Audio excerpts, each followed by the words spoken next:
Hello and welcome. You're listening to The Swamp. It is an acronym. Stands for some whack-ass movie podcasting.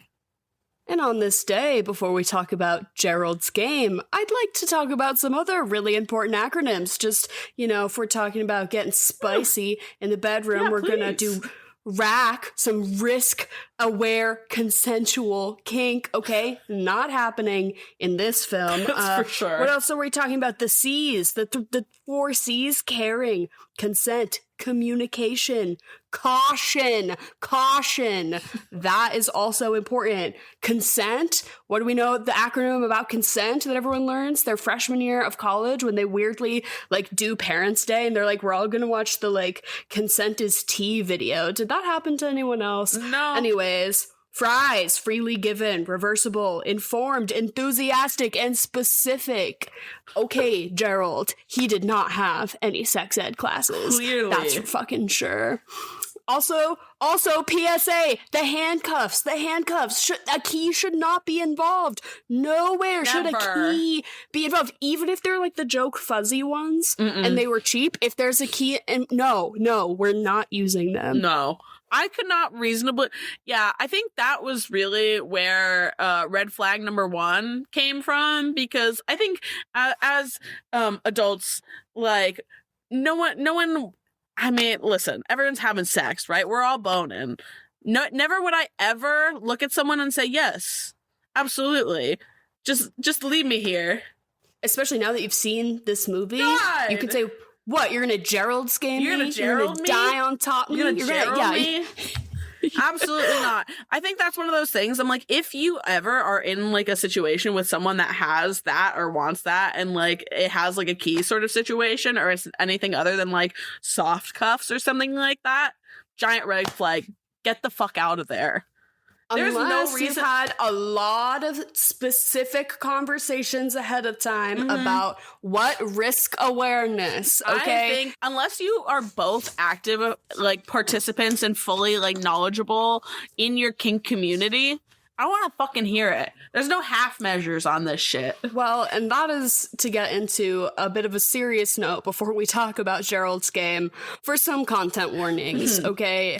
If you're listening to The Swamp at this point, you kind of know that we speak very freely, but I would be remiss if we said anything that triggered anyone. So this episode will be talking about gore, a lot of the gore of a degloving, which mutilated I don't flesh. know. Mutilation, but also mostly childhood sexual assault, just sexual assault, rape, kink, trauma, coercion, physiological, psychological trauma, and reliving it. Very, very intense movie with a lot of heavy themes. Just about any trigger. Consider yourself warned.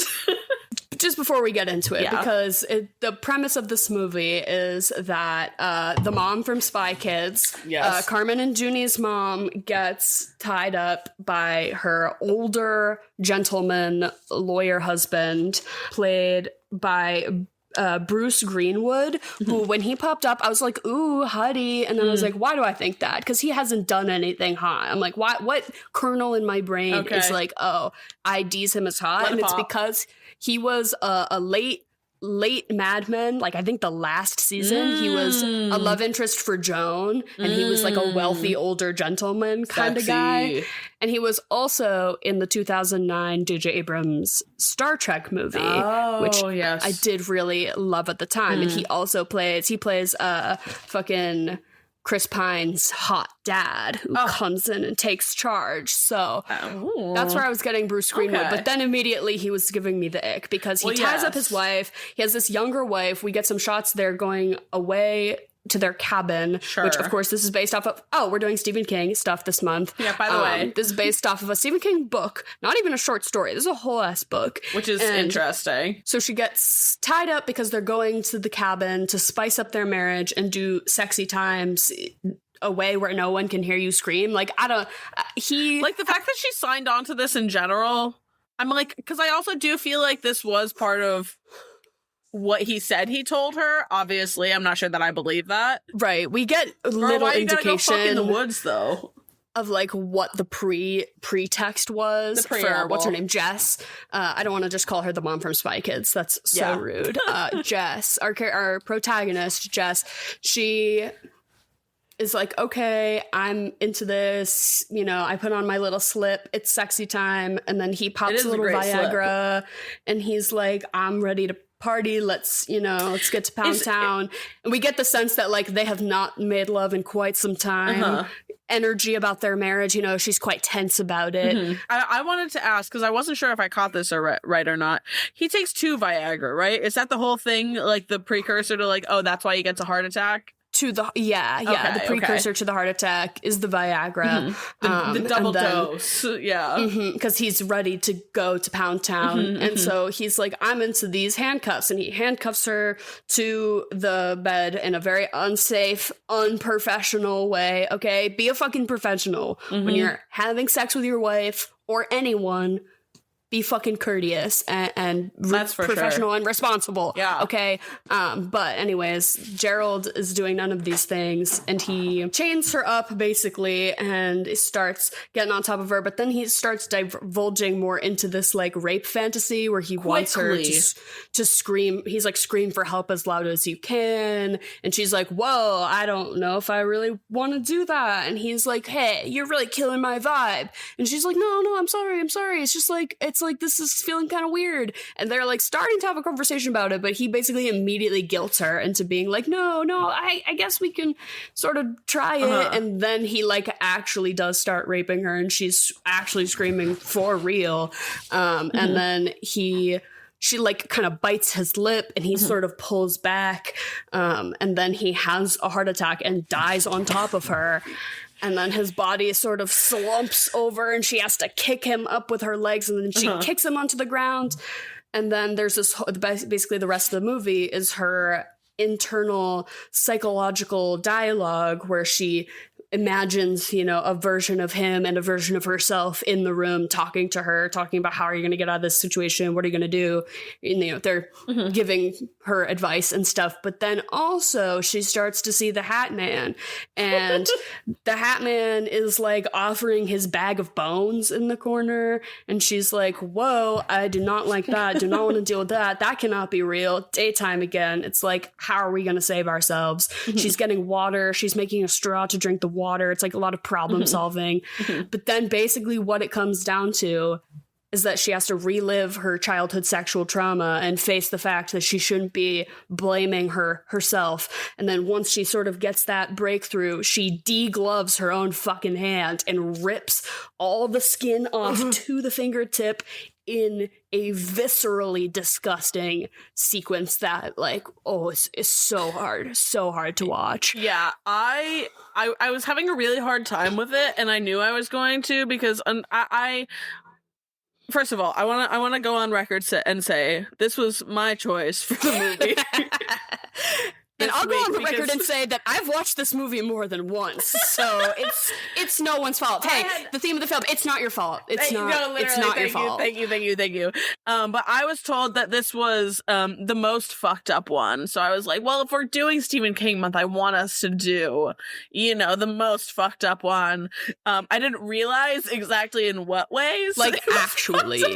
I was like, oh, okay, not like gore. We're talking like genuinely human experience. Fucked up. Got it. Of course, on top of it, the degloving scene, which, oh my god, I thought I was handling it okay. Mind you, I was watching it through the slits in my fingers, and then I proceeded to throw up in my mouth. Once immediately after she fully yanked it off and you just see that slab of flesh go flying, I said, yeah, I'm good.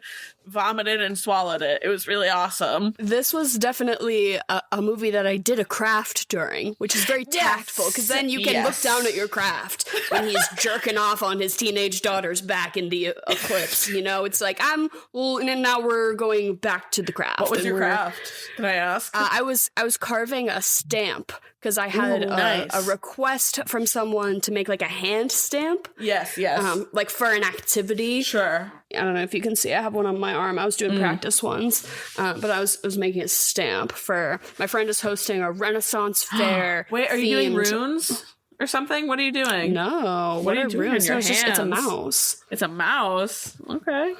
It's to indicate that you have the plague, because it's going to be like a game where you get plagued. Game. Oh, okay. There's going to be lots of games. There's going to be riddles, and it's a Renaissance fest. I was going to say Ryan is joust. We're going to joust. Okay, maybe? Fantastic. Ryan is actively my brother Ryan, who does cosplay. If anyone ever wants to follow him, he's at on Instagram at I think Rye_anyone.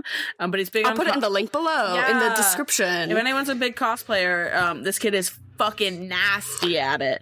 But he's hitting me up with a wizard's cloak, so that's gonna be dope. I know. I think he's getting me. I told him to make me runes. That's why I was like, wait, is someone else jacking my style? That would be dope. Some hand runes. I'm almost done with Baldur's Gate for those who care. For those who care about Gamer Corner, I'm like 99% done with Baldur's Gate. I'm like on the last fight, and it's really. I was gonna say, how do you feel? Because I'm feeling emotional place to be. It's like this. It's like the cycle of life, because I know I'm gonna start again. Like, I know I'm just going to start over again, but this time I have so much more knowledge. Mm-hmm, mm-hmm. Gerald's game. So basically, though, then she degloves herself and she gets help. She manages. She gets some water. The iPhone is dead. Mm-hmm. What a weird, jarring thing to see. An really outdated iPhone. Yeah, like 2017. Yeah. This movie is a 2017 Netflix production, which I think is really important to know. It's made by Mike Flanagan, who does all of the Haunting of Hill House, Haunting of Bly Manor. Yeah. So they're very... Well, they do keep his balls in a jar. And he keeps all the actors' balls in a jar, because he has them just on a short list, and he's like, okay, hey, squad, back up. Unfortunately, I can't be... all people from Haunting of Hill House and Bly Manor for this movie. Well, yes, basically. Of course, but I also cannot be mad because Carla is fantastic. I think she's great in just about everything she does with him, but I thought she did a great job in this. As is the one who plays the mom, who is also, she plays they play sisters in Haunting of Hill House and Bly Manor. I still haven't watched it. Maybe I throw that on after this, because it's one of those things. I really like it, as far as it's pretty classically scary. Yeah, I just know like a ghosts, you know? Yeah, I just know all the lesbians really liked or shouted out Bly Manor, so. But then she crashes her car into a bridge. She don't care. She loves it, and she gets help. And then basically what had happened was she starts reading the news, and she's like, I'm following this serial killer who's doing all of these things that sort of become this red string of this is the guy I saw in the corner. The Moonlight Man. It was, did she call him the Moonlight Man? The Moonlight Man. I'll get into some discrepancies between the book and the movie. Not that I've read it, but I was really interested to see what the source material was like. So she calls him the Space Cowboy in the book, which I think is a lot more clever. I don't know, because it's more akin to the Hat Man, that weird shimmery guy over there, the Space Cowboy. But she's like, I feel like that guy was real. And then she's vindicated because it was an actual guy who had been breaking into homes and doing nefarious things with people's bodies and, necrophilia, but only to men. So she was fine. So he definitely defiled the husbands. Gerald's body was really done for, because there was also a dog. Oh, and the dog was also actively eating Gerald's body the whole time, which was also part of the whole trauma. The Hat Man got to Gerald, but he didn't really care so much about Jess. Mm-mm. And then at the end she goes to the courthouse to confront him, and the whole thing is that he's a guy with some sort of genetic deformity of giantism. So he has his pituitary gland is in overdrive, so he has long arms and a big ass head. Actually, Lurch from the Addams Family, legit. That's the actor. That's the actor. Nice. And so they were and he is a person who's physically deformed, so he represents all male evil. No, I did not like that. I did not like that ending. And she goes and she confronts him, and she's like, you're not even that big. And he's like, you're not real, which is what she had said to him. But also that, he views his victims and her as, not real because he's a serial killer, whatever. And then she has her girl boss moment and she gets out of there. But I did not like, so this is where I was like, what was happening in the book? Because I don't think Stephen King did this, and he didn't. Because I was like, this feels so weird at the end here. Why? He wasn't real in the book. That's the whole thing. Is he wasn't real, right? He was just a guy. He was not. He didn't have any genetic. Him fucked up. Yeah, he was just, and they meet and they have a real, sort of interaction. It was, obviously it was a book, so they get more into it, but he was a guy. I mean, a very evil, fucked up, twisted guy, but it was not having to do with the giantism. Yeah. Yes. Okay. So I do want to ask, since you've done the digging on the Stephen King side of things, because I saw that a lot of people called this story like unmakeable in terms of being a movie or something like that. So I guess my question is this that truthful of an adaptation? Because I saw that it was supposedly, just in your professional opinion, having done some research, not that you read it, but still, is it all torture porn in the same way that this movie just felt like torture porn? I can speak on this only to someone who has done very little topical research, but I was literally, it was that fuck ass ending that I was like, I don't think this is how the book went. I'm like, just knowing kind of, I don't know, the beats of Stephen King, not that I'm an expert. I'm like, I don't think he made him physically deformed. No, here's the thing. He'll do the fucked up stuff. He'll do the child orgy in it. Which, on that note, I would also love if someone out there wants a project for me. And mind you, I don't know what the status of Stephen King's cocaine usage was through the decades. Oh, I thought you were going to say right now. Like, he's not right now. He's sober. I know that. But I would love to see a graph of a year chart of his most fucked up stuff in correlation to what his cocaine usage was. Do you know what I mean? Honestly, I feel like fucked up is probably not good. It's probably just truly like quality of writing. I would guess, like Trucks. Trucks is what was coming out when. Oh wait, did you know about last week's episode? Never mind. You don't listen. You don't listen to the show. Caught on blast. I was caught. No, I don't know anything about Trucks. Was it Dookie? Oh yeah. It was. So the book, the main differences that I could identify in the book, which I actually thought would have been way better for the movie. If I had been making the movie, I think I actually would have kept it truer to the book, which is that he has a heart attack because she kicks him in the dick. Nice. She goes into fight or flight and she's like, yo, get the fuck off me. She kicks him in the dick and he seizes up, and then that's how he has the heart attack. Sick. I think whether there's a preamble of Viagra, who's to say? Probably also, I don't know. But I just liked that more because it was 90s. Like... Because then she has this, guilt, right? Of, it was more her actual fault. Whereas this was, very much just a happenstance. So that happens, and then the voices that she primarily begins to hear are... other versions of herself. So she's not really, she doesn't have a vision and a voice of Gerald, really. She's considering him, and it's, it's not passing the Bechdel test because we're always talking about him, but the versions of herself that she talks to are a trophy wife, perfect her version who's puritanical and is shaming her for doing something sinful and sexual. It's how will people react when they find you dead here? You look embarrassing, basically. And then also a child version of her, and the child version of her is talking to her. So then that's also where more of the healing elements come from, is her learning to be more forgiving to this kid version of herself in this moment, while the kid version is trying to save her and help her, right? I feel like that thematically is getting deeper into what ends up happening, rather than it's just she's such a victim. She's such a victim. She's getting berated by her dead husband. Victim. that's the thing. I just hated that they made him like her fear, basically. That was his alter ego. Because he was just like her dad. Because the whole point is that she has this big flashback and she is confronting this thing that happened to her where her family was on vacation and it was an eclipse and the rest of her family goes out on a boat and the dad is being really creepy. Elliot from E.T., it turns out, who he's also in. I don't know why I didn't clock that. He's in a lot of Mike Flanagan. He's in a lot of Mike Flanagan stuff.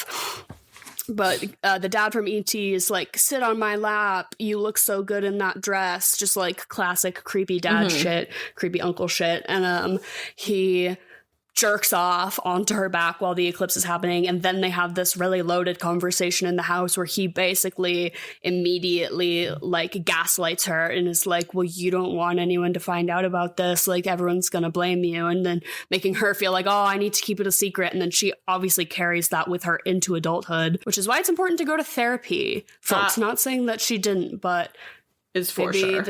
Maybe this could have been avoided because it seems like her and Gerald had not really been married for that long. 11 years. It says 11 years. Really? Yeah. Oh, I guess I missed that. Or like 9. It's definitely like in an upper like 10-year mark. He was actually 61, like the actor. I didn't care to look up how old she was because I was like, what's the upper litmus on like hot old guy? And I do feel like I just Googled Willem Dafoe age. Exactly. Willem Dafoe is 70. Exactly. So I'm like, okay. I'm like, you can be 70 and hot. Mm-hmm. Like confirmed. We've confirmed it. Very circumstantial, but hot old celebrity, not anything new. Oh, but she's more in the book talking to herself. Other versions which I think of herself. Which I think would have been better, but I feel like they just more wanted to just use the actors, like keep it kind of even though a closed thing and not probably overcomplicate the story. But I think that would have been felt like fun. the first like 10 minutes of this and then from the degloving to the end actually kind of gripping, even though the ending fucking sucks. I then would send like cut the last 7 minutes, but then the whole middle of this movie was such a slog to me because it's like we're unpacking all of her trauma in a way that is just a flat retelling of a child getting abused. Exactly. I wish it was a little more intercut as well because it was very like, oh, she falls asleep and she has a nightmare. And the nightmare is this part 1 of this story. And then she wakes up the next day and she's like, has to like, get herself up and going again and ready to like fight for her life. And then she like has a panic attack basically with her brain version of Gerald and her brain version of herself. And then she passes out from, I don't know, exhaustion, fear, whatever. And then you get part 2 of the story. I just think it would have been so much more interesting to have it like non-linear in that way of like, you're going to be like in and out, obviously, while you're dealing with this. Your body is under so much stress. And also if you did it with, several different versions of my girl Carla, it would have been also gas. I would have rather seen 6 different versions of her on screen than one sexy 61-year-old with his shirt off. Right, and like wouldn't have that been such a great acting opportunity for her? Because she's phenomenal. The other voices that she hears, though, in the book are all women, too. Like, one is a roommate from college, and there's another one, too. Who they're, like, other women in her life who she evaluates. She's like, oh, I don't let myself get close to friends because of this thing in my past. It's like that is also a part of reconciling with trauma that could have been addressed in a, interesting way. I mean, I know it's really heavy material, and you can only handle it as carefully as you can handle it. And Mike Flanagan is clearly trying to, do the right thing here. Yeah, it just feels a little reductive. I do just think it could have been, I don't know, maybe a little bit of more feminine perspective could have given this movie and just probably the book as well, But Stephen King, so to get into a little bit more lore, to dig a little bit even deeper, when we were covering Misery, I told you that Stephen King loved Kathy Bates' performance so much that he then wrote a book for her to star in. And in that moment, I could not remember the name of it, but now I do. It's called Dolores Claiborne. Okay. And he wrote the book, and they immediately made a movie of it with Kathy Bates because like that was basically the whole intention to begin with. The plan. The whole thing is this woman in a coastal Maine town, obviously, her daughter has to come back to town from being far away because her mom, Kathy Bates, is being put on trial for accused of the murder of the older woman who like employs her. And she's like, I didn't kill that woman, but I did kill someone else, my husband, 10 years ago. And let me tell you the story. And she basically, it's the unfolding of her like basically proving herself innocent of one murder by actually confessing to another in a long, drawn-out way. But apparently Stephen King, I can rock with around this time, said that this Gerald's Game was very much the companion piece to Dolores Claiborne. And in a moment in the book where Jess is like having one of her visions, or I think she says she remembers as a kid, like feeling the presence of an adult woman like in her mind, and it's Dolores Claiborne, and they're doing like a low-key Shining thing with each other. Whoa, because they do touch on that here, and it goes unaddressed. Yeah, unaddressed. But that's Kathy Bates shining in. Oh my god! To give this young woman some guidance we got a cameo about killing her husband, because she said, "I know a thing or two." But Stephen King said that he was very much inspired by his wife and his wife's sisters about these books, because they were very much about like the female experience of being abused, which is like, weird to be like, shouts out to my family for giving me insight about what it's like to be a woman. I'm at least glad he consulted some women, you know, at least had the forethought to do a little bit of that.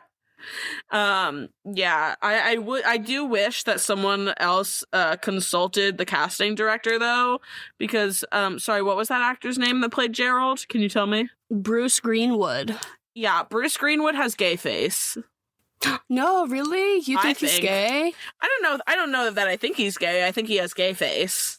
Oh, I think he just has like handsome, tidy older gentleman, you know. Maybe a little military. That's why it's giving gay to you, I think. It's giving because he's very clean. He's very clean looking. Yeah, I guess it was giving, what did they call it in the early 2000s? Metrosexual. Wait, bring back.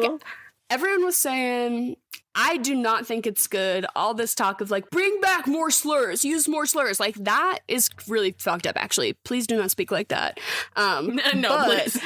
But I did see a good post that was like all of this performative male content of like men performatively reading books in public and drinking like matcha lattes. Just call them what we did in 2002, which is just metrosexual. No, truly. That term? Just call them metro and then they'll stop being performative. Oh my, no, that term got eradicated, but I remember it early on, like, you know, when you're a kid, when 2010. Well, yes, of course, but... Well, yes, but I do think that, come on. While we do not condone any games brought to you by Gerald, or just any men, any games that are brought to you by men, particularly, we can endorse one game hosted by Jen, Dara's lovely mother, and our chocolate or vanilla host. Woo, the way you were about to say Gerald and Gerald Enterprises, like endorsed by the greater Gerald. Jen, how are you this week? I am very good. How are you guys?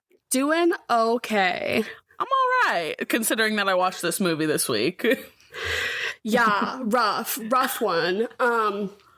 Jen, is there a theme this week? I had never seen it. It's not one for you to watch. This is on the no list for Jen, which I think is on a hard no list. Yeah, I do think that's a list that we should probably make on Letterboxd.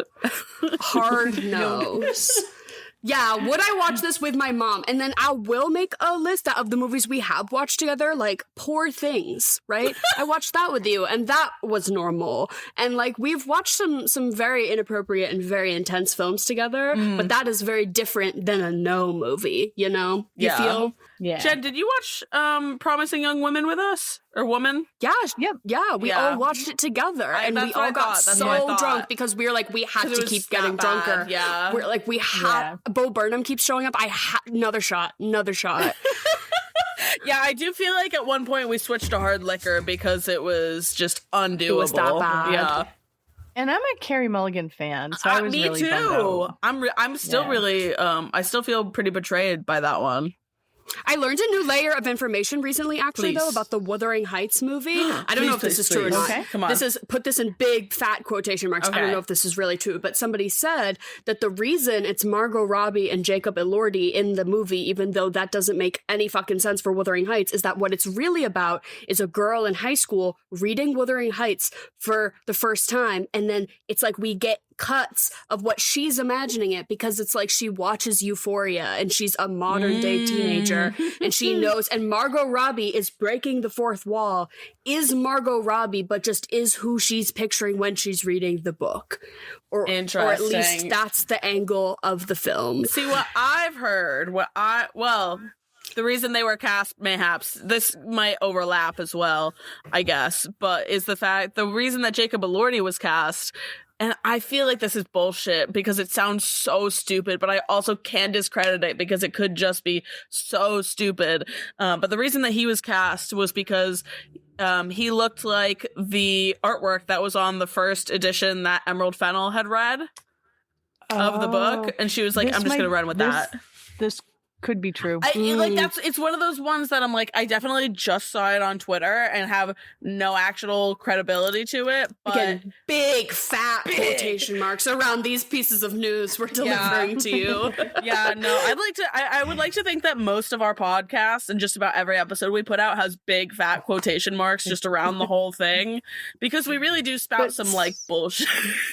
I know sometimes my friends in real life are like, Dara, I listened to the episode. You said a bunch of stuff that isn't true. And I'm like, oh shit, did I? I know. Did I? Actively adding to the misinformation crisis. Oops.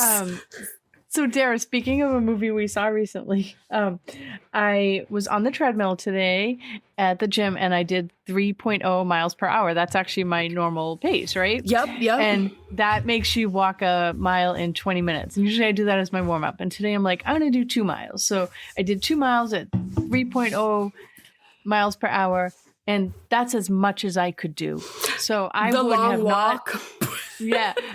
have not lasted to the starting line of that movie. Those boys walked supposedly for 10 straight days. Yeah, and shouts out to minutes. No, and shouts out to all the actors in that movie, because they all said that like filming it was fucking brutal, because they were like, we were actually just walking, like it was miserable. That movie was really good though. Jen and I saw it together to contribute to Stephen King month. I would say definitely watch it once it comes out onto streaming. I went in hesitant because I saw a bunch of people on film Twitter being like, Cooper Hoffman and David Johnson are the next Pacino, De Niro. Sure. Like, they got to be in every movie together. Like, we got to get somebody to just make more movies. And I'm like, really? Really? We're using that kind of verbiage? And then I saw the movie and I was like, wait, so true. So true. I'd watch 50 more of these. Okay. So fucking good. Okay. However, have you guys seen about the Bald Begonia screening? And would you have shaved your head for the Bald Begonia screening? I saw that some bald caps snuck. I saw some people snuck with bald caps, and like not even good ones. I heard that some people were given bald caps because they couldn't finish shaving everyone's head on the carpet. Right. But again, I can't verify any sources. Absolutely not. Henry is bald and he says it feels great and he encourages me to do it often. He's like, because just having hair that sheds and then like you just have hair everywhere. You are a shedder. I'm a shedder and I have long, thick hair. And he's always like, what about bald? Have we considered just getting rid of it? But no, I do not think I would go to the Bald Begonia screening, sadly. I think you could pull it off because you have a beautiful face. Yeah. Oh, thank you. Because I got it from you. Yeah, and your head doesn't strike me as it's going to be fucked up under there. I just know I have a brother who looks exactly like me. I know exactly what I would look like with short hair. I just look at him. I know. I already know. And it's not desirable to me. Fair enough. To answer your earlier question, no theme, but I'm going to do a short chocolate or vanilla and then a short game. Ooh, new game. Shouts out. Jen's been trying out new games. No way. All sorts of new games now. All right, hell yeah. New games, okay. So chocolate or vanilla? Chocolate. Vanilla. Chocolate? Chocolate, vanilla, or strawberry? Chocolate. Ooh, I'm going to go strawberry right now. I'm going to go chocolate. Okay. An orange, a lemon, or a lime? A lime. I knew you were going to say that. Oh, that's really tough. Practically a lemon. If it's like you can only have one, like if I can never use an orange or a lime again, then I'm picking a lemon because it's just, you need that shit for like risotto and stuff. Lime risotto, that sounds kind of whack to me. But yeah, just on a this or that basis, lime. Are we talking this or that? Oh fuck! I guess answer the question however you feel. Because it's between lemon and lime. Yeah, orange is not even to be considered. Yeah, as much sorry. She does. Yeah, lemon. I'm gonna go lemon on this. I think she is just more versatile. And I'm a big drinks girl. I like making a mocktail and stuff. And I feel like lemon comes. I mean, they're both handy, but lemon is definitely a little. I don't know. I can throw around a little more. Yeah, I'm gonna go lime, even though I just had a lemon martini. It was so good. A lemon drop. Next one is main roads or back roads? Kind of main roads. I'm not a good driver, so I shouldn't be like away from where the rules are being enforced, you know? I think you get that from me. I love a back road if it's not gonna take 2.5 hours to get me there. So I'll go back road. Yeah, I'm a firm believer. I would rather drive than sit in traffic. I would take a back road if it avoided traffic, if it was about the same time. But yes, as a rule, I go main roads. I skip the back roads. Next one is I Don't Give an F by Dua Lipa or Puff the Magic Dragon by Peter, Paul, and Mary. I could not, for the life of me, recall that Dua Lipa song, or really almost any Dua Lipa song, maybe other than the one from the Barbie movie, for that matter. But I most certainly know Puff the Magic Dragon, so I will be riding with that. Yeah, I only can remember a few hits from that Dua Lipa album that came out right when COVID struck.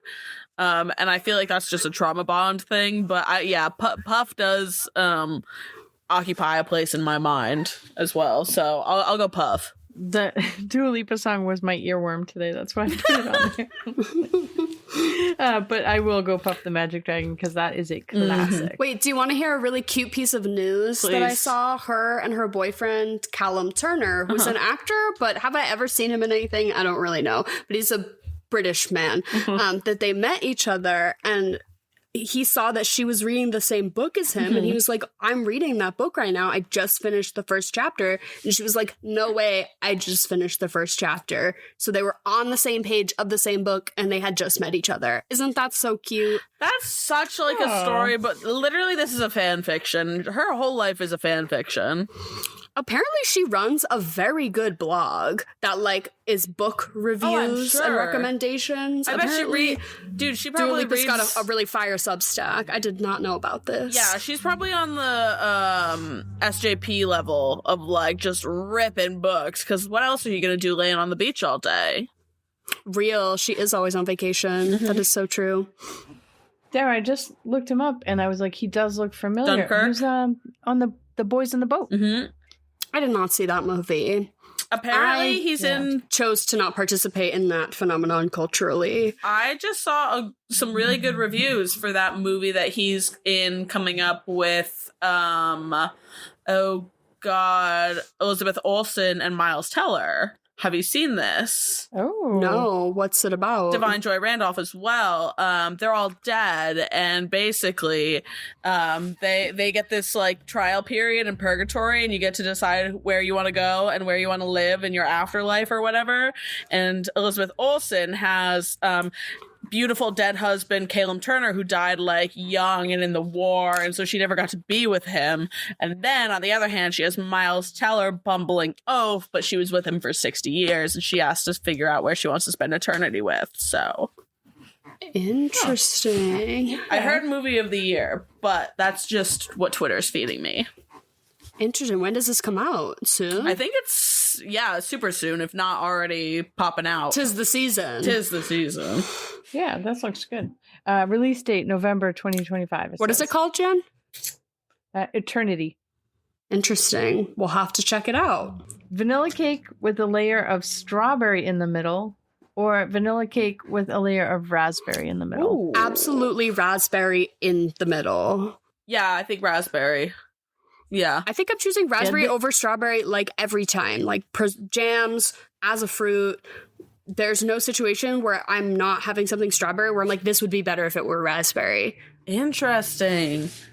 That's a hot take. Yeah, I'm going to say there is a right answer and it's raspberry. But I wrote this one because a guy at work brought in this huge sheet cake because they did some kind of walk on Sunday and there was cake left over. Nice. And it had a layer of strawberry in the middle. It was so good. Oh my God. But you were so like, good. I low-key wish this was raspberry because then it would be even better. It would be better. Next one. Which are you more excited to see, Hedda or Hamlet? Hamnet. Oh. Sorry. Hedda? What's Hedda? Hedda Gabler. They're doing a movie about Hedda Gabler. Tessa Thompson. What? You love, Tessa Thompson. You love Hedda I just Gabler, saw right? this for the first that's time crazy. today. So Damn. Well, then I have to say that one. I'm in this moment. I'm way more excited for that. Wow. I am excited to see Hamnet, though, as that is also getting glowing reviews. I am riding the Jessie Buckley Oster train into the ground. I'm gonna go Hamnet on this one because it does look beautiful and it does look like it's gonna make me bawl my eyes out. Yeah, I think we should see both of these before the noms come out. Feel some actress situations going on. But I will say Hedda because I just watched the trailer and it looks really good. I have to watch the trailer. Next one is Tessa Thompson's gorgeous. By the way, right? Well, yes. The next one is a jazz cover of a current song or a classical cover of a current song. A jazz cover can go very cringe very fast, depending on the take, I guess, or even the source material. But I'm going to say just putting something to some orchestral strings, never unwelcome for me. I love a violin version of a pop song. That was like my whole YouTube feed in 2012 was like people playing electric violins like out in a field of Imagine Dragons songs for some reason. Anyways. I don't know. Like, it's tough because I feel like funk used to fall in with jazz when you were in jazz band, but I can't in good faith put funk into that category because there's so many good funk covers. But I think when a jazz cover works, it does really work. And I think it's not that hard to throw a violin over a Taylor Swift song. So I think I'll go jazz. Yeah, I'm gonna go jazz too because I did a jazz cover mix the other day at work. It was really good. Nice. All right, so that was it for chocolate or vanilla. Woo! Now we have our new game. Okay. New game. There's 6 questions, and it starts and ends with Henry Thomas from this movie, so it's going to be 6 degrees of Henry Thomas. Okay. So here's the rules. I'm going to say 2 actors. You have to say what movie they were in together, right? You both only get one answer, and whoever calls it first gets the point. Oh, God. Okay. Who was Henry Thomas in this? Oh, my God. He was the creepy dad. No. He was definitely in this movie because I looked it up. Wait, I don't know who that is. The kid from E.T. Oh, shit. Henry Thomas and Drew Barrymore. E.T. Yeah, M gets it. She said it first. Drew Barrymore and Elliot Page. All right. 50 First Dates? What was that? What is this? Yeah, Whip It, the rollerblade movie. Oh. Yeah. I should have seen that. That's like sacrilegious that I haven't. Next one, Elliot Page and Michael Cera. Juno. Who got it first, do you think? I'll give it to Sarah. All right, there we go. You guys both said it at the same time. Michael Cera and Jonah Hill. Super bad. Emily, point for M. Jonah Hill and Brad Pitt. Moneyball. Ooh, good job, Em. Last one, Brad Pitt and Henry Thomas. Meet Joe Black. Good guess. You're out. Oh, Legends of the Fall. I'm looking at an IMDb though. I'm cheating big time. Yeah. Well, I have to Google who this even was. I'm sorry. I am not on a first name basis with Elliot from E.T. It's really that's all that man is to me. Em got 3 points. Dara got 1 point. Emily wins the first installment of 6 Degrees. Hell yeah. Lovely. Thank you. Reigning champ. I'll hand it over to you. This is because I will say that I do my reps of this basically every morning because I play the movie grid game. I need to start playing the movie grid if you're gonna be pulling this shit on me, Jen. I love movie grid. Yeah, you gotta get up on it. Link in the description pyramid? below. Do you do the pyramid too? Play movie grid. Very fun. Yes. Mm-hmm. I do movie pyramid too. Yep. Jen, thank you for being here. The snake one though. Yeah. Oh, sorry. And thank you for providing a new game. Yeah, this is great. We appreciate you, and we'll see you next week. I love you guys. Have an awesome night. Love you. Bye. Bye. Love you, Jen. Bye.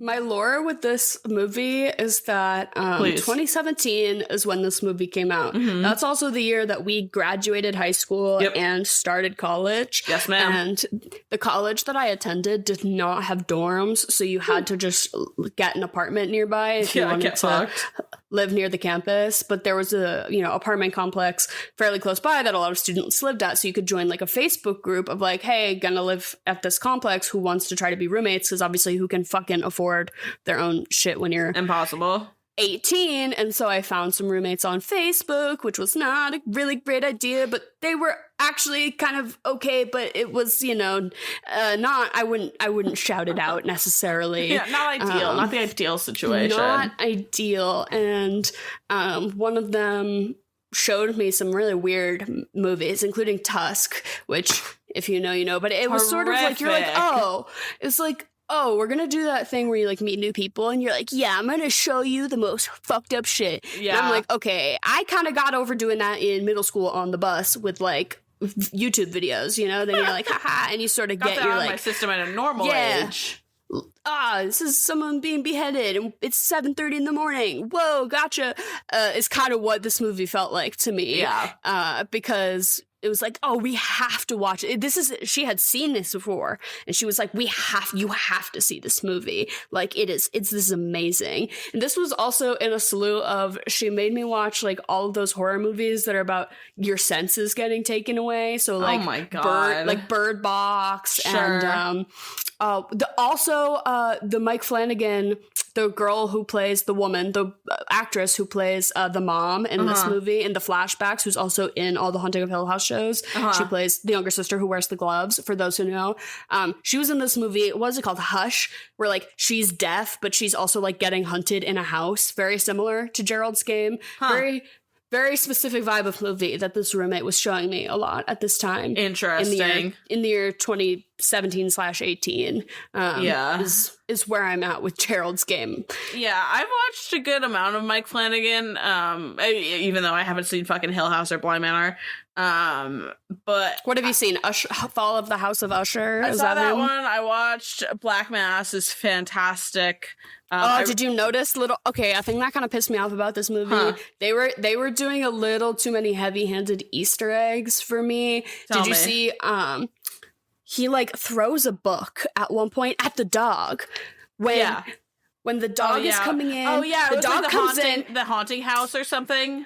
I thought it was Black Mass was the no, I think it was something like that. Definitely seemed referential. I know what you're talking about. They call the dog Cujo. They just do a bunch of like fourth wall break Stephen King shouts out in this, which I know Flake Manigan. Oh my God, Mike Flanagan is like a Stephen King fanboy and like wants to be the most faithful Stephen King adapter. Like that's his whole fucking mission or whatever. Apparently he's doing Carrie. He's always doing another Stephen King thing. Did you know that there's an It show on HBO right now? I didn't even know about this. And Bill Skarsgård is still Pennywise. It's in a TV show now though. That like, sounds roughly familiar. That's crazy. Yeah, no. I don't know anything about it, but no, I haven't heard that. But no, I haven't watched Hush. I watched what was it? I like Dr. Sleep. I will say I was a rather a fan of it. Oh my God, what's her name? Rebecca Ferguson in a big hat. Big hat. Let her go crazy. It was awesome. But I watched one of his really early ones, Absentia. It was not good, but it was like Absentia. What was that about? It's like this girl's husband has been missing for years, and she's under pressure to like finally declare him dead. But she's reluctant, and then like weird shit happens, and then he comes back, and there's like an ominous tunnel near the house. It's a whole thing. It's very independent. But that one, I don't know, ass. But obviously, I think this was 2017. Dr. Sleep was 2019. Hill House was 2018. So I think this was really at the crux of like, oh, he's gotten good, because there were things about this movie obviously that fucking sucked ass, but I think generally all the beats of it and the technical stuff was solid.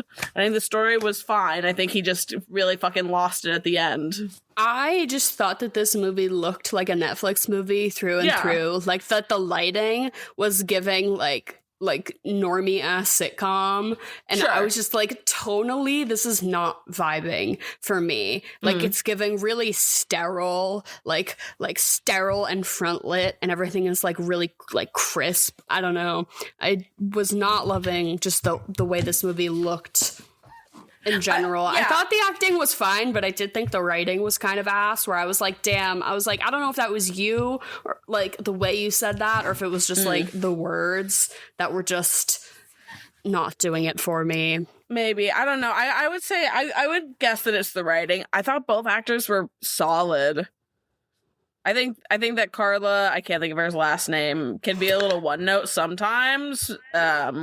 Especially, I think her alter ego in this one was very much giving me like the Fall of the House of Usher moment, but I don't know. I liked it. I found both performances entertaining, to say at least. It certainly could have been so much worse when you considering that the writing was also kind of bad. It was kind of bad. It was really rough. Yeah. But a Netflix original in 2017 was. That was when it was really starting to hit the ground running of like the streaming era is here to stay, and like that streaming produced content like is refusing to be not taken seriously, basically. And like the money also, I feel like, shifted at that point, right? Whereas like more people had Netflix than had cable. Yeah. Interesting times to also give me a chart of like the Netflix originals and like quality over time. Yeah, I and do also feel like the number, because truly 2017 to like 2022 I feel like is probably the big chunk that it was at least decent.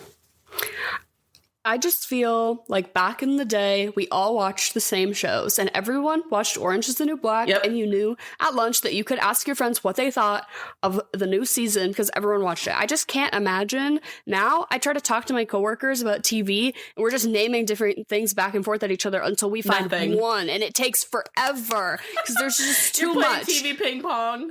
There's just too much now. Yeah, it's just a lot. Make a few shows and make them good so that everyone can watch them. And you know that what? should be the rule. Hey, and that's what HBO has stuck to, at least. I'll give them that. I guess. Have we talked about the Night of the Seven Kingdoms show trailer on here yet? Have you seen it? Is there a trailer? I haven't seen the trailer. I'm so excited. I'll send it to you. I am. I've been really getting into like watching my lore YouTube videos again. That's fun. I'm like, am I gonna read Game of Thrones? I don't know. You should. There's the really good series that it was done a long time ago, but like pretty early seasons. It's all voiced by the actors and everything like that, and it's just sections. Like it's all just Game of Thrones lore, and it's all animated. It's awesome. Oh, I should check that out. Yeah. It's Duncan Egg, if you're familiar. Yes. I don't know the story, but I know the general Duncan premise. the Tall. He's like a knight, and then it's Egg, who's Aegon Targaryen, and he's like his little bald squire. fire, and it's like very much a Shrek and Donkey situation of them just like going town to town and learning lessons and stuff. I'm super psyched about it. No, that's speaking of writing, it also looks very like happy, cheery frontlit, which is very opposite of Game of Thrones, because I feel like they took that note, very seriously even last time, where everyone was like, we can't see the show. So I'm very thrilled about that. Yeah, I was gonna say, do we have a release date? I don't know. The trailer came out like, I don't know, maybe 2 weeks ago. So I don't know when the show will be. January of 2026. So that's says my soon phone. As hell. Okay. Yeah, and then when is House of the Dragon getting another season? Not sure yet. They're still filming, from what I know. So it's gonna be at least another year. It's gonna be a while. Yeah. Damn. I'm really sitting on my hands with that one because I love that show. I'm so pro insane Allison and Rhaenyra Yuri. Yes. Let's go. It makes no sense. Let's make it happen. I want my fan fiction dreams to come true for once, okay? On the big screen with a bajillion-dollar budget. Yeah, and you know what? We deserve it. Exactly. And we deserve it. Yeah, thank you. And dragons. Yeah. Some fucking sick-looking dragons. Listen, the dragons have been so sick. After what they did to the original franchise, let me be crazy. Give me that shit. I'm an apologist. I love it. I'm so bought in, though. The dragons are great. I'm excited. I'm nervous to see what they do with the sheep stealer. What else in pop culture? Oh, Janelle Monáe can travel back in time. Have you heard? I believe it. I believe every second of it. That's like, sometimes when I'm speaking, someone will be like, well, specifically my friend Rachel will be like, Dara, did that actually happen to you, or is that just something you thought about? Because so real. It could just be like I just thought so hard about it that I remember it as if it had happened to me. Mm-hmm. And I do feel like I relate to Janelle in that sense, that it's like I have astral projected there so many times that I basically can recall it as if it's a real memory. Yeah. I mean, yeah. You especially, I feel like you've talked enough about being able to play movies in your brain, and I feel like that could, if you like got amnesia or something like that, or got like CTE or something like that, I think your memories would be scrambled with like Brokeback Mountain or something. Dude, I've been trying to hit my head more often. Having CTE seems kind of dope. Everyone who's doing has CTE. You see Travis Kelce is investing in Six Flags to revamp. Oh my god, yeah, he's gonna revive. Wait, why did they try to frame it like a charity, though? It's like he's teaming up with the organization who's trying to revive Six Flags, like, through investment. Like, why are we talking it like it's a Make-A-Wish situation? I love it. I love it. This shit's insane. But Henry was literally just saying that more billionaires need to be using their funds for theme parks. So I mean, hey, he's not. I mean, there we go. It is quite. It's sinister to me. It is. But speaking of movies that you can play in your head, I just want to, before we get into our regularly scheduled programming, want to ask what you think about the National Treasure-esque heist that happened at the Louvre. The Louvre. Yeah, I am crazy. So happy that we are still in a time where there's a classic jewel heist. Thrilled. I'm gripped. I cannot wait. I don't think they're ever coming back. They're gone. I don't know what their motive was. From what I read very briefly online, it seemed like their motive was just that they're jewels, so like expensive. Money. It didn't seem to be targeted of like a specific like era or anything. It was just like, what are the most pricey jewels? But I would love to see like an Ocean's 11 all-girl reboot type-esque movie about not a jewel heist, but just an art heist in general. Literally pick any origin country from shit that got stolen. Like, literally just fucking roll a dice. Spin a globe. And it's like a team, and we're going to reclaim the art. Yeah, because that should be legal. That's a thing. What movie? I believe it. No. You said it's coming out and Michael B. Jordan is in it. You've told me about this because I always talk about this. I'm like, are you talking about a movie? Because that was a thing that actually happened. I actually just heard about this for the first time. Is that I believe it was Britain or France or something like that had art that, and I don't know when this was. I think it was a long time ago, not in this century of it for sure. But Britain and Britain or France or something like that had pieces of art that were Chinese, and they refused to give it back, like much of the British museums do. And so they just hired professional guys to go and get it. And they did. When was this? I don't know exactly. I'll have to look into it, and we can link like an article or something. Wait, I Google art stolen back for cultural reclamation. First Wikipedia article, reparation, parentheses, cultural property. Second Wikipedia article, looted art. We're doing the research, okay? Do museums have the obligation to return stolen or plundered items? I think yes. Absolutely. I mean, look at the bed and bronzes. That's the thing that's going on right now. Tons of places have returned the bed and bronzes. Because they should all be together. That's the whole thing, right? Because they should be back in Nigeria, but yes. Well, yes. Yeah. Oh my God. I always think of that one Greek statue that's in, I don't know if it's one or all of them, but I think it's one that's in the British Museum, and all of her sisters, and it's like the 7 Greek sisters or whatever, or some shit like that. I don't know. I'm talking out of my ass, but you know what I'm talking about? Yeah, it's just the one. But yeah, I love the Louvre getting robbed. That's so classy. Expertly done too. They did it. No one was hurt. Awesome. Fuck yeah, Didn't they do it in the daytime too? In the middle of the day. It was so smart. It was 30 minutes after the museum opened. They came up, scaled the ladder, cut their way in, and then just started stealing shit. 7 minutes gone on motorcycles. Yeah, impressive. Nicolas Cage should be impressed. And there will be a film adaptation of it. I would like to think. Time. Yeah. But or you can just watch again the Girl Boss reboot of Ocean's Whatever with so Rihanna in it. That's so why I went and saw it, and she was worth it. I put up with Awkwafina for Rihanna. I think that's one that equals out. I think that's right. Unrelated, Please. But Miley Cyrus is gonna do the Oscar bait original song for the new Avatar film.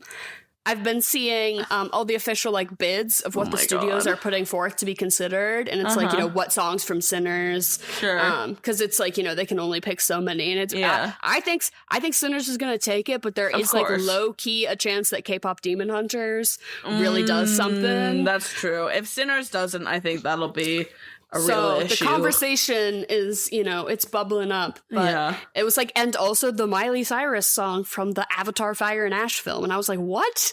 That is the last person I would have assigned to that movie. She said it was because she was personally affected by wildfires. Her home burned down. So she wanted to do a song for James Cameron. And I think that's beautiful. Miley, that's valid. I'm sorry for my criticism, Miley. And I wish Miley Cyrus was in the lineup of people we're about to pick from to play Fuck, Marry, Kill. Because honestly, it feels inappropriate to do for this movie. Not to say that survivors of sexual assault cannot have sexual agency, because Jess she can get it. But honestly, I just want to give her time to heal. It seems pretty recent, you know? Yeah. I am going to go ahead and say that Carla is a badass bitch. Oh my God. Yeah, real. Would. But smash. Unfortunately, both of these main characters, as heinous as this story is, are very fine. So hot. And that's all I have to bring to the table today. But of course I have to kill... But if it's between killing Gerald and killing her dad, we have to kill her dad, because he's objectively worse, even though they're both her abusers, in a sense. Yeah. I also don't think she would have ever gotten into the situation with Gerald. That's sort of the whole thing. Had it not been. Yeah, can we just kill her dad? Yeah, I think so. Long in the past, hopefully. If we can if we can travel through time, much like Janelle Monáe, I will travel back and kill him at a time in which minimizes the abuse. Well, but who else in this film? I mean, like, we don't even see the people who save her, really. There's a bunch of people in the courthouse. There's the Moonlight Man. With his bag of bones. Yeah, I'm good on that. And so you're going to show your roommates, your college roommates, for the very first semester of college. She's just like, you just left home for the first time, and you're like, yo, we have got to watch Gerald's Game. Let's put on Gerald's Game with our jailbroken Fire Stick. That was a really dope thing we had in our apartment. So you could get all the Netflix for free. What are you going to serve your guests? Because mine's really gross, but I think you got to do finger foods. Nice. Okay. I also went a very similar route. Do you have any specific finger foods in mind, though? Well, that's just the theme, but I think anything that's giving crispy skin, for sure. Yep. We're going to want, like, mozzarella sticks, maybe a chicken wing. Yeah, definitely a chicken wing to, like, simulate the breaking of bones. Yeah. Maybe just a very involved chicken wing, too. Yeah. But maybe, like, a little baked potato skin. That could be nice. Sure. Sure. A jalapeno popper. Who's to say? Can't go wrong with that. Yeah. And then what would I serve as a drink? Probably you should just like rip shots of Tito's clear. Yeah. I went a similar route.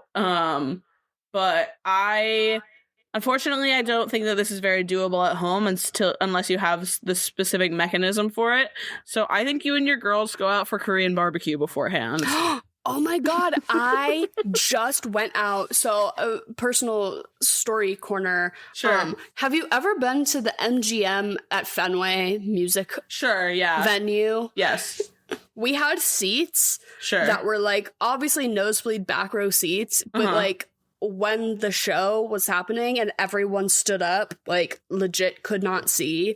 And there were TVs. There were TVs everywhere that had the opener, so we knew that there was a live feed going of the opener, and then as soon as the main person on, they cut the live feed and we couldn't see the stage and we couldn't see the screens, and so we were just like, what the hell? And we couldn't see anything. Wait, which show was this? For Doechii. We went and saw Doechii. We hardly saw Doechii. We hardly saw her. Crazy. They cut the fucking bro. Yeah, we kept asking the people. We're like, are they going to turn those on? And they kept being like, yeah, we'll look into it. And I'm like, can you just tell me the truth? The truth is that they're not turning on. No, I'm like, why are you lying to me? I'm like, what? You see that they're not on. I'm like, what? It was so strange. Such a strange experience, but we got Japanese barbecue before, and it was fucking dope because my friend Gavin, who's been on the pod for the Sinners episode, we love Gavin, and I know he will go and like be the admin who does the meat cooking. So I just get to sit there and be a passenger princess and get fed meat when it's time, because I do not want to be involved in the cooking process. Yeah, fair enough. That's my hang up about hot pot or Korean barbecue, any of it. I don't, but if I'm with the people who will do it for me, love it. Yeah, knowing you and your track record with food poisoning, that does not sound like something I want to put you in charge of. Thank you. Yeah, many would say the same. Exactly. I think this is you taking care of your community by saying that you're good on that. By taking a back seat at the Korean barbecue. Exactly. Would love to have Gavin there for when I take everyone out before Gerald's game. And we just slap sizzling meats. Sorry, that's all I could think of, considering, I mean, there's no really food in this one. It's all just meat based, you know? Ripping it off. Ugh, I think so flappy.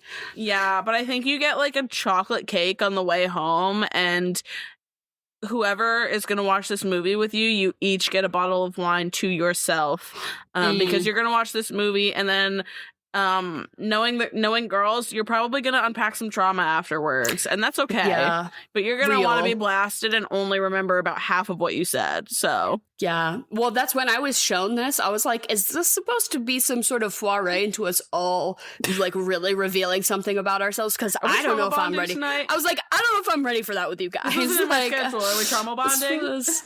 Are we? Oh, we're watching Gerald's game. And then followed up by Tusk. When she skins herself, she's really preparing herself to be put into the walrus carcass. Yeah, real. What animal do you think she would turn into? What could be? What would Gerald want her to be? Probably something like really subservient, like a house cat, like a weird furry, like a fox. Yeah, like a weird furry thing. Yeah, gross. Yeah, probably. What a fucking freak. Anyways. don't kink shame, because that's what this movie is really all about, is that they should have just practiced some more healthy exploration into the BDSM and kink world, and really Gerald should have just read a few Reddit threads. That's all you really need. Not real in 1992 or whenever this was written, but certainly was real in 2017. And he had an iPhone. He had an iPhone. So, okay, once you're done trauma bonding with your girls, you're blasted. What are you putting on afterwards? Gone Girl. Fuck off. And we're sending it back. Yeah, fair enough. Because to me, that's a movie. This is a movie about, you know, like an unhappy marriage, right? And it's like there's a certain part about like revealing the true self, and it's like that he has this fantasy, and it's like, what are the deepest, darkest parts of your spouse that you don't think you'll ever know, or whatever. And I'm just like, oh, what a boring way to explore that theme. Yeah, what's a cool movie that did that? Gone Girl. That's real.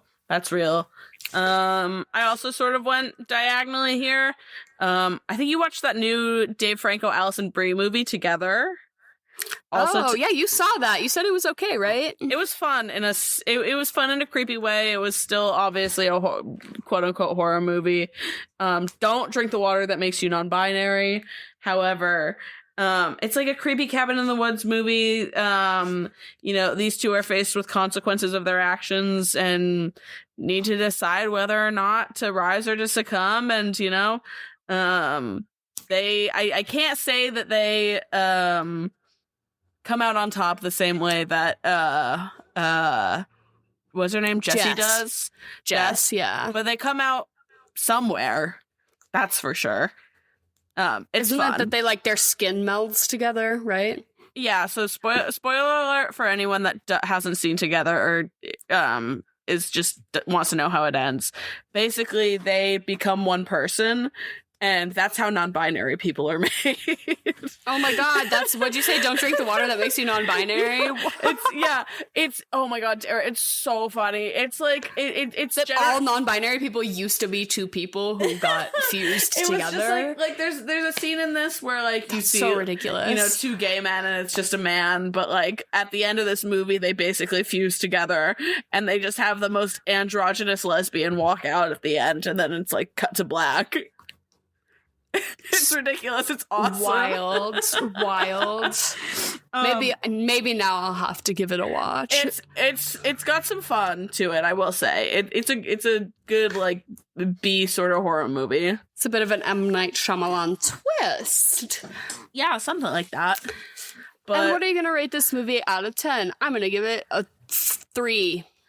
I'm going to give it a 5. I don't think it was necessarily bad. I think it could have been done a lot better, but I think I was there. I watched it and it held my attention better. I was there. I watched it. Glowing review. You know, it kept me off my phone the way that some movies don't. And also, I have to give it credit because it did make me vomit in my mouth, and that's the first time that's happened watching a movie. Yeah. So I gotta, you know, I think it did what it was trying to do. Would I say that I liked it? Probably not. Am I ever gonna rewatch it? Probably not. But I think it was a pretty. I mean, as far as, you know, adaptations go, it seems pretty solid. I was thinking, if any listeners want to advocate for this, I literally was thinking that at a certain point, we're going to be so embarrassed of the shit we used to say that we should just start over and redo all the episodes. Like, just run it back. Because then by the time we get back to where we are, it will, totally all of them opinions. Will be different. Yeah. All of them will be different. Mm-hmm. Mm-hmm. Yeah. So maybe we'll talk about Gerald's Game in 50 years when I make us run it back. Exactly. When I make us do the loop.